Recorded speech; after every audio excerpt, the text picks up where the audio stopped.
Salutations to the great Seer. Having realized the self in the picturesquely conducive laps of the Himalayan ranges, Pujya Gurudev flowed down like the Ganges into the valleys and peaks of the ever-transacting mortal existence, bearing the nectar of supreme knowledge and uplifted humanity into the higher planes of consciousness.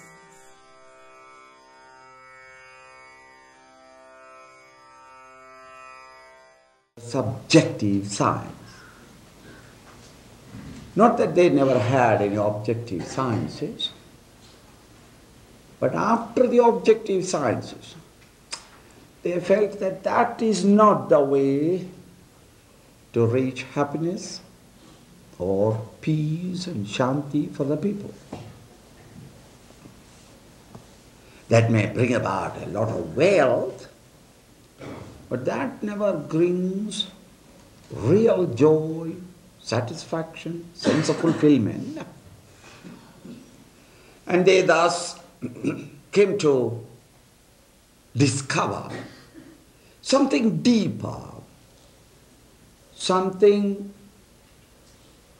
more subjective.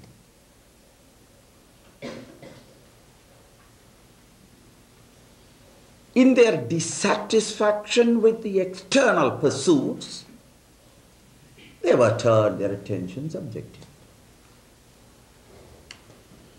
This subjective science is unique for the Indians. We initiated this investigation subjective.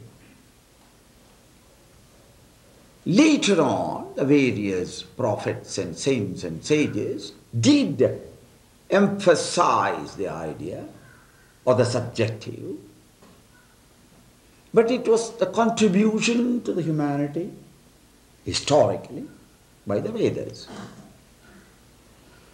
So the Vedic masters started their investigation of the fundamental reality of life.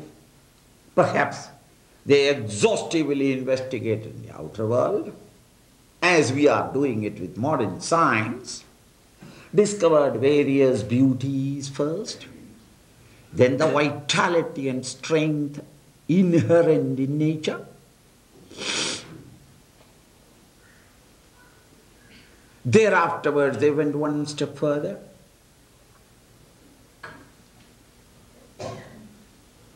Of applying those strength and vitality of the nature into human affairs.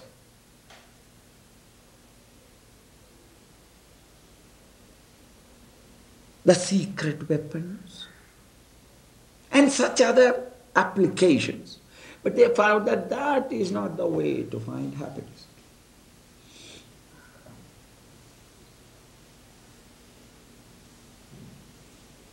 So when a man gets disgusted, tired, fatigued, and dissatisfied with the outer,